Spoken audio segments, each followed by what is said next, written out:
Rasulullah SAW bersabda, tidak masuk neraka orang yang menangis, menitiskan air mata karena takut kepada Allah. Nah, kita ini takutan kepada Allah. Kenapa takutan? Nah, ini tangis khasyah, tangis takut kepada Allah. Setitis air mata itu bisa memadamkan neraka jahanam.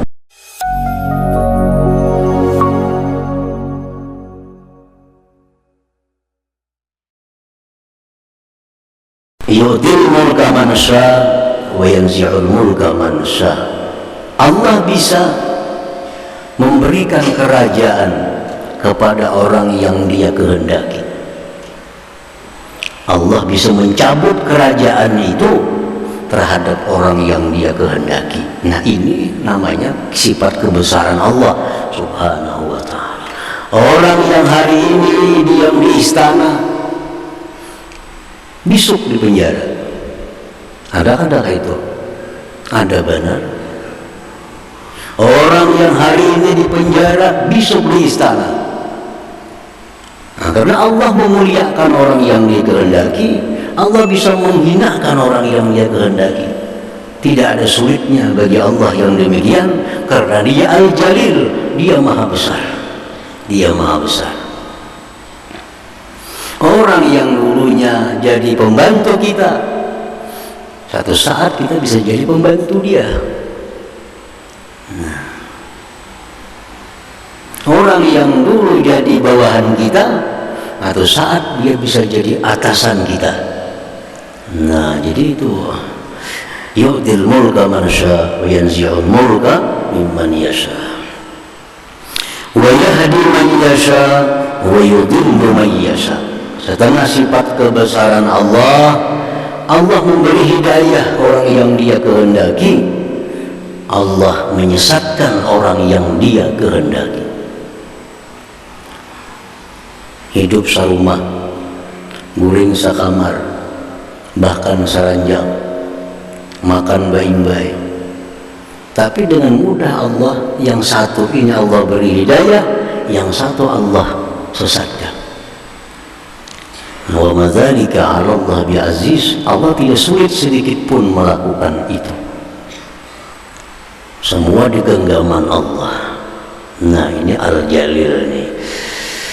Nah, jadi Al-Jalil ini satu nama Allah yang menakutkan. Yang menakutkan kita.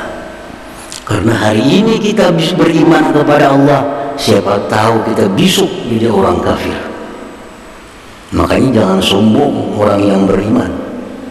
Kita beriman hari ini, Allah bisa membuat balik kita besok jadi orang kafir. Hari ini kita jadi orang kaya, besok kita bisa jadi orang fakir miskin. Hari ini kita punya kedudukan tinggi, besok bisa jadi orang yang di bawah. Nah, jadi itu semua kembali kepada Al-Jalil yang Maha Besar, yang mempunyai sifat-sifat kebesaran. Para muhibbin rahimakumullah. Jadi al-mu'min bismillahil jalil ayyakhshallaha ta'ala. Orang yang beriman dengan nama Allah Al-Jalil, dia takut kepada Allah itu. Dia takut kepada Allah. Kalau kita berhadapan lawan orang, orangnya bisa mencabut kita dari kedudukan kita, pasti takutan kita. Hati-hati kita menghadap orang itu. Salah-salah kita bisa dicabutnya kerajaan kita. Kita bertamu atasan kita. Atasan kita ini satu saat bisa memindah kita kemana-mana, bisa mencabut kedudukan kita. Kalau kita jumpa dengan atasan, takut kita. Hati-hati bicara, hati-hati kita bertindak, hati-hati kita duduk, hati-hati kita memandang. Kalau sidin kecewa, kalau salah. Nah, jadi orang yang beriman bahwa Allah itu punya sifat kebesaran, dia takut kepada Allah Subhanahu wa ta'ala. Ini takut yang mulia, takut yang tinggi. Karena ada orang takut kepada Allah itu terhadap siksanya. Aku takutan lawan Allah. Allah ini bisa menyiksa, bisa membuat ke neraka. Itu takut kepada Allah baik, tapi masih di bawah dibanding kedudukan orang yang takut kepada Allah karena Allah punya sifat kebesaran itu. Nah, para muhibbin rahimakumullah, orang yang beriman, orang yang percaya bahwa nama Allah itu Al-Jalil, yang punya sifat-sifat kebesaran, ayyakhshallaha ta'ala, dia takut kepada Allah subhanahu wa ta'ala. Li'annahu bijalalihi yu'ti man yasha wa yamna'u man yasha. Karena Allah yang maha besar itu, dengan kebesarannya dia bisa memberi orang yang dia kehendaki, orang bisa mencegah orang yang dia kehendaki. Wa annahu qadirun an yasluba ni'amahu fi sa'atin wahidah. Allah itu mampu mengambil nikmatnya sekejap mata. Nah, Allah ini mampu mengambil nikmatnya kepada kita sekejap mata. Dulu kita melihat, sekarang kada melihat. Dulu kita mendengar, jadi kada mendengar. Dulu kita bisa berpandai, sekarang jadi bisu. Allah mudah mengambil itu dari kita. Kayak apa kada takutan lawan Tuhan yang macam itu? Kayak apa kada takutan lawan zat yang bersifat demikian? Wa annahu 'alimun bi ahwadil 'abdi ma dhahara wa ma batan. Dan Allah yang maha besar, yang punya sifat-sifat kebesaran itu, dia mengetahui keadaan kita yang zahir dan batin. Ilmu bagian sifat kebesaran. Nah, kita yakin bahwa Allah tahu keadaan kita, zahir kita, batin kita.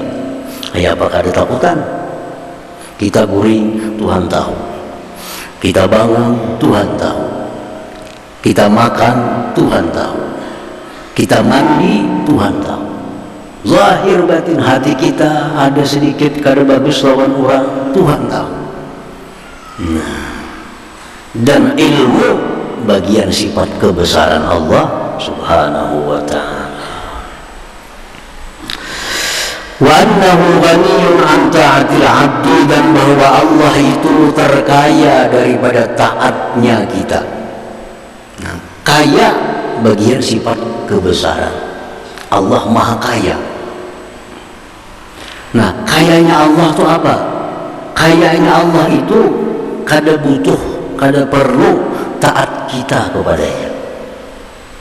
Kita taat, Allah kada tambah kaya. Kita kada taat, Allah kada akan miskin. Karena dia maha besar. Setengah dari kebesaran itu adalah maha kaya. Walau annama fil alam kafara billah ma naqasa min jalalihi syai'a. Jikalau seluruh alam ini, seluruh alam kafir kepada Allah, kada ada masjid, kada ada langgar, kada ada majlis ta'lim, kada ada orang sembahyang, seluruh alam ini kafir, sedikit pun kada mengurangi kebesaran Allah subhanahu wa ta'ala. Kada berkurang kebesaran Allah. Lain lawan raja dunia. Raja dunia itu bisa tegak, bisa kokoh kalau rakyatnya patuh. Kalau rakyatnya patuh, raja dunia akan kokoh. Tapi kalau rakyat sudah kada patuh, semua memberontak kepada raja, kada taat kepada raja, runtuh kerajaan. Kayak apa aja hebatnya seorang presiden kalau rakyat semuaan kompak kada patuh, runtuh kekuasaan. Kita ini kompak semuaan kompak, kada hendak biar listrik, bangkrut PLN itu. Cuma kan ya, asal kompak semuaan, kada sepakat sama kada bayar listriknya. Kenapa? Karena si listrik PLN ini kada kaya. Karena lain dengan Allah. Semua orang kada taat kepada Allah, Allah kada terganggu, kada mengurangi kebesaran Allah subhanahu wa ta'ala.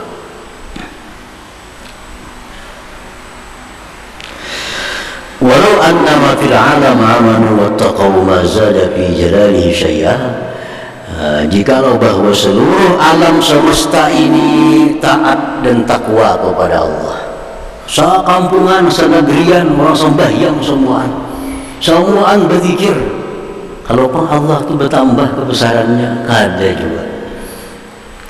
Karena dia sudah maha kaya, dia sudah maha besar.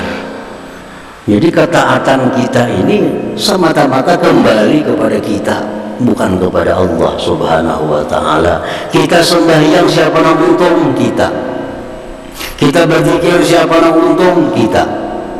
Kalau Allah, siapa ada ibadah kita, kada ada harganya. Tidak ada artinya ibadah kita kepada Allah. Nah, jika seluruh alam disambungkan takwa, beriman kepada Allah, mazada bi jalalihi syai'a, sedikit pun kada menambah kebesaran Allah subhanahu wa ta'ala. Nah, ini yang bujur-bujur maha besar itu kada tergantung dengan siapa juga pun. Nah, para muhibbin rahimakumullah. Jadi al-iman bismillah al-jalil yurisul khasyah.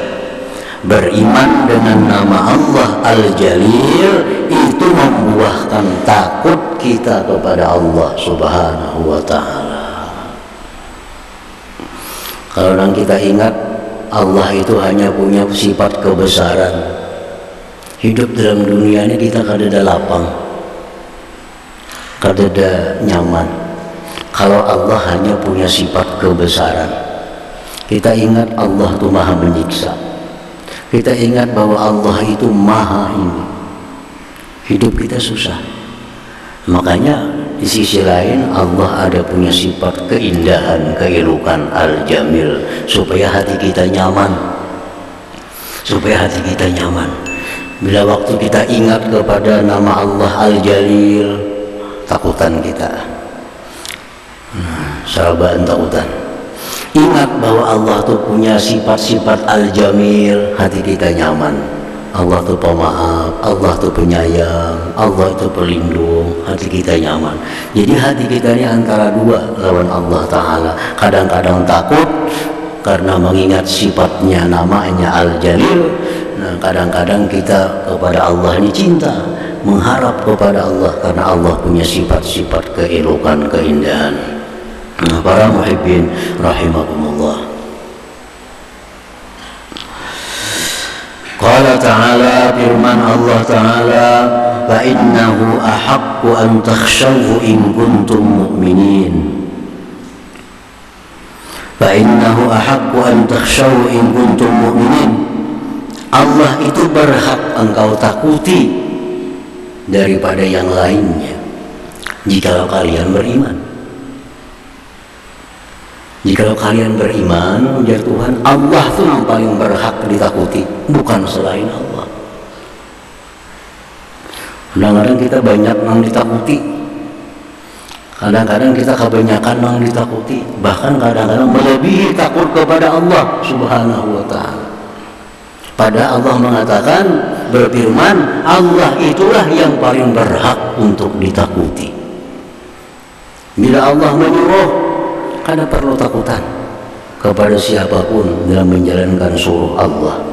Bila Allah melarang, takut kepada Allah. Siapapun yang lain menyuruh, siapapun yang lain mendorong, kalau jar Tuhan jangan, itu Allah yang penting ditakuti. Karena memang Allah yang sebenarnya yang berhak untuk ditakuti itu. Nah, para muhibbin rahimakumullah. Jadi kita percaya kepada Al-Jalil, bahwa Allah memiliki segala sifat kebesaran-kebesaran tadi, menimbulkan hati kita takut kepada Allah subhanahu wa ta'ala. Nah, takut ini akhlak orang beriman. Akhlak orang yang beriman kepada nama Allah Al-Jalil, dia takut kepada Allah. Dan macam apa orang yang takut kepada Allah itu? Karena semua ini mengakui takutan lawan Tuhan. Takut aja. Takut si kan takutan lawan Tuhan. Oh, siapa wani lawan Tuhan? Semua mengaku takutan lawan Tuhan. Cuma sebujukannya orang takutan lawan Allah itu macam apa? Nah, apakah hanya diucapkan aku takut kepada Allah? Nah, wa min simaril khasyah, dan sebagian daripada hasil ketakutan kita kepada Allah Al-Jalil, ikhlasul amal lillah. Ini kita kenapa beribadah ini ikhlas? Karena kita takut kepada Allah. Allah tahu isi hati kita. Kita ini sembahyang, kita baca Quran karena apa? Tuhan tahu. Nah, ini mesti ikhlas. Nah, kalau kita takut kepada Allah, salah satu buah takut itu, salah satu bukti kita takut kepada Allah, ikhlas dalam beribadah, dalam beramal kepada Allah Subhanahu wa ta'ala. Ikhlas. Nah, apa arti ikhlas itu? Nah, para ulama mengatakan ikhlas itu ada 3 turunan, ada 3 tingkatan. Bila kita masuk di salah satu itu, sudah masuk ikhlas. Pertama, ikhlas itu yuti Allah, dia taat kepada Allah. Sembahyang, taat kepada Allah. Baca Quran, taat kepada Allah. Dia baca Quran itu, dia taat itu limtisali amrih, karena menjunjung perintah Allah, ma'atalabil huzuzi dunyawiyyati wal ukhrawiyyah. Dia taat kepada Allah karena menjunjung perintah Allah dan menghendaki kesenangan dunia dan akhirat. Nah, ini ikhlas yang pertama. Aku sembahyang nih, kenapa? Maka sembahyang Allah nyuruh sembahyang. Qumu aqimis shalah, dirikan sembahyang. Disuruh Allah aku sembahyang. Nah, dengan sembahyang ini aku berharap masuk surga, rezeki lancar, hidup bahagia. Itu ikhlas. Nah, apa baca Quran? Baca Quran disuruh Allah dan Rasul. Jadi aku baca Quran, dan harapanku dengan baca Quran ini semoga dikubur selamat, di akhirat selamat, rezeki lancar, anak buah bagus semua. Nah, itu ikhlas. Ikhlas.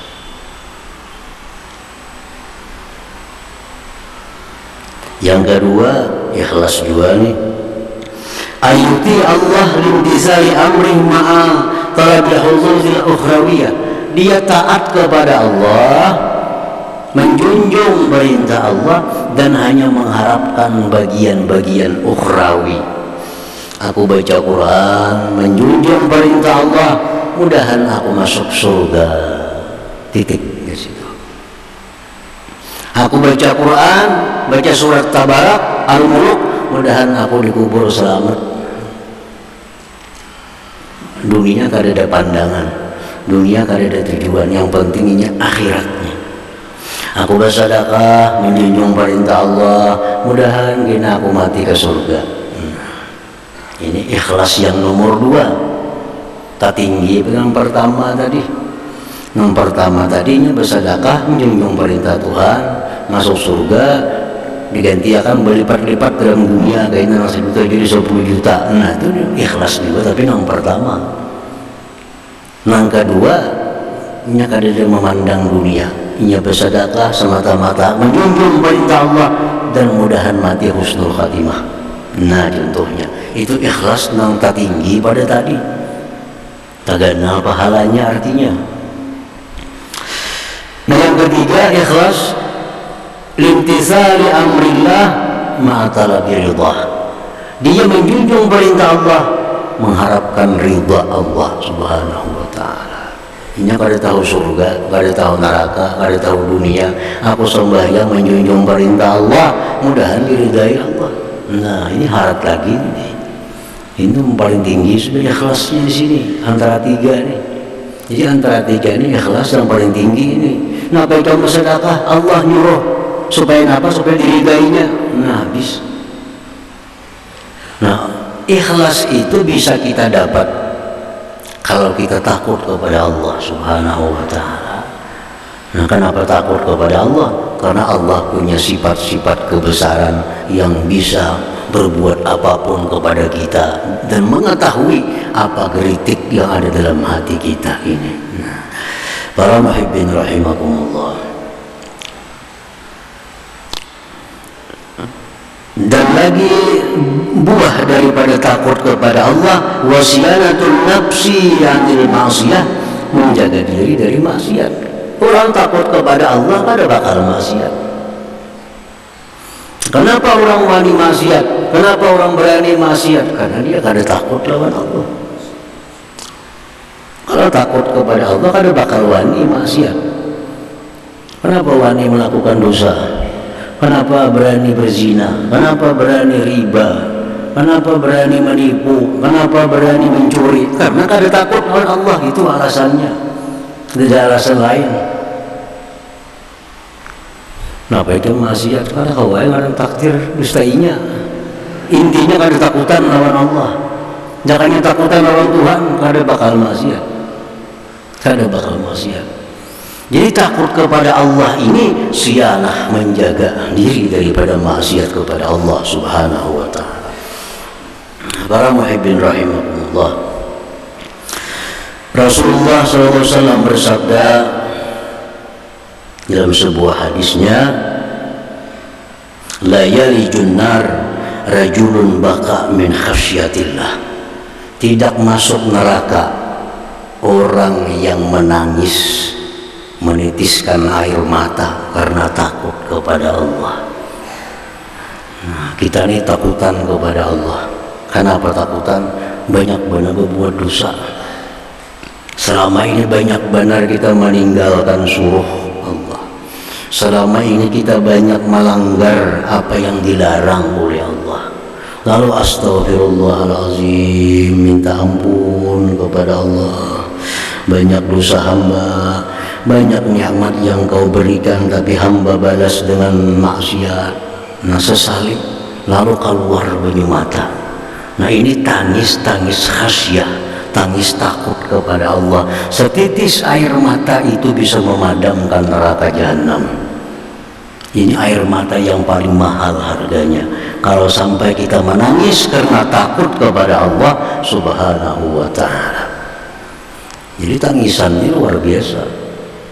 Asal tangisnya karena takut kepada Allah, banyak melanggar hukum Allah, maka Allah melihat di hadapan Engkau ya Allah hamba melakukan maksiat ini, di hadapan Engkau ya Allah hamba melakukan mencuri ini, di hadapan Engkau ya Allah hamba melakukan perzinahan ini. Nah, sesali akhirnya keluar baju mata kita. Nah, ini baju mata yang luar biasa harganya di sisi Allah Subhanahu wa ta'ala. Tangisan seperti ini, tangisan yang diajarkan Rasulullah sallallahu alaihi wasallam. Para muhibbin rahimakumullah, para ulama mengatakan ada 10 macam tangisan. Kada mesti baik ke 10-nya. Tangisan ini ada 10 macam tangis. Pertama, ujar ulama, bukaul khasyah wal khawf, tangis takut kepada Allah. Nah, tangis takut kepada Allah, ingat dosa, ingat salah, ingat baiknya Tuhan lawan seorang, ingatnya baiknya Tuhan lawan seorang, dibalas maksiat, lah tangis kita. Nah, ini bukaul khasyah, tangisan takut kepada Allah. Ini tangis yang paling mulia, tangis yang paling mahal. Yang kedua, bukaur rahmah, ada tangisan kasih sayang, tangisan kasih. Rasulullah SAW waktu menggendong putra beliau Ibrahim, ada anak Nabi laki-laki Ibrahim dari perempuan Mariatul Qibtiyah. Ibrahim ini masih bayi, sakit dalam sakaratul maut. Ibrahim, nah, behinak nyelapah. Nabi kita mengasuh, Nabi kita menangis Nabi kita. Ditanya sahabat, tangis apa itu wahai Rasulullah? Di Nabi ini tangisan rahmah, tangisan kasihan lawan anak-anak ini melihat inya apa behinak waktu sakaratul maut. tangisan rahmah, tangisan sayang, tangisan kasih, maras. Tangisannya tangisan berpahala juga nih. Kita melihat orang garing, kita melihat orang susah, karena kita sayang, kasihan, menangis kita. Nah, ini tangisan rahmah, tangisan yang mendatangkan pahala kepada kita. Yang ketiga, para ulama mengatakan ada tangisan itu bukaul mahabbah wasyauq, tangisan cinta dan rindu. Orang ada sayang lawan siapakah disayanginya, baik anak baik siapa, rindu lawas kada berjumpa lawannya, keingatan, menangis akhirnya. Nah, tergantung siapa yang dicintainya, tergantung siapa yang dirindukannya. Kalau kita rindu kepada Rasulullah Sallallahu Alaihi Wasallam, kita baca puji-pujian kepada Nabi, kita baca sifat-sifat mulia Nabi, akhirnya kita rindu dengan Rasulullah, kita menangis. Ngarannya bukaul mahabbah wasyauq, tangisan cinta dan rindu. Ini berpahala juga, tergantung yang dirindui siapa. Kalau kita rindu kepada Rasulullah, rindu kepada orang-orang salih, akhirnya kita menangis karena kerinduan itu. Ini rindu, tangis yang mendatangkan pahala. Yang keempat, bukaul farah wasurur, ada tangisan gembira. Tangisan gembira, saking gembiranya tertangis. Ada orang nangis gembira? Kita lihat tuh, orang memenangkan perlombaan mati-matian, akhirnya menang, menangisnya kesukaan. Ada orang mendapat medali emas lomba lari, lomba bulu tangkis, begitu menang, embung, menangis, isak-isak tangis. Nah, itu kesakitan kan ada, kesukaan menang itu. Ini kan ada pahalanya tangisan ini. Itu tangisnya, kesukaannya itu. Tapi kalau dia berhasil mencapai sesuatu target, misalnya dia menghafal Quran, hari ini menghafal Quran, hafal surah, hafal. Nah, lalu dia gembira, dia senang dengan hafal sedemikian dari Al-Quran, akhirnya dia menangis karena kegembiraan itu, berpahala tangisannya. Karena yang digembirakannya adalah ketaatan kepada Allah Subhanahu wa ta'ala. Yang kelima, buka hurudil mu'lim. Yang kelima ada juga tangisan, tangisan kesakitan. Mau ada orang kesakitan tertangis? Mau benar? Tidak paku tertangis kesakitan. Nah, ini kan jadi pahala tangisannya, karena mendatangkan apa-apa. Bukaul mu'lim, tangis karena sesuatu ada yang menyakitkan. Yang keenam, bukaul huzn ala mafat, menangis karena duka cita atas kehilangan sesuatu, kematian, kehilangan harta, kehilangan dompet, menangis. Semua duit di situ Anda punya, tertangis kehilangan benda. Nah, itu bisa terjadi. Banyak orang kehilangan tuh menangis. Nah, ini tangisan gak ada manfaatnya, tangisan gak ada mendatangkan pahala. Yang ketujuh ada namanya bukaul dha'fi, tangis kelemahan. Tangis kelemahan. Nya berjuang sedemikian rupa akhirnya kalah, tertangisnya. Mau ada itu orang menangis kekalahan? Sudah berlatih, bekerja keras, akhirnya kalah juga, tertangis. Orang 4 pilkada mungkin bisa menangis sementara saya kalah. Duit keluar, tenaga pun banting habis, akhirnya kalah, tertangis. Tangis apa itu? Tangis kelemahan.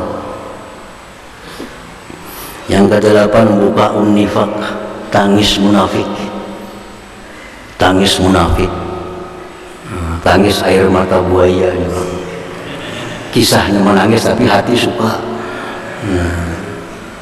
Bukaun nifaq. Yang ke-9, bukaul mustajir, tangisan mengambil upah. Ini menangis itu mengambil upah. Ada kan nangis orang mengambil upah? orang-orang pemain sandiwara, pemain film, diupahinya nangis, dia saudara nangisnya karena diupah. Itu tangisan upah. Yang ke-10 bukaul muwafaqah, tangis umpatan. Ingat kawan jika nangis, empat dua nangis kita, tangis muwafaqah.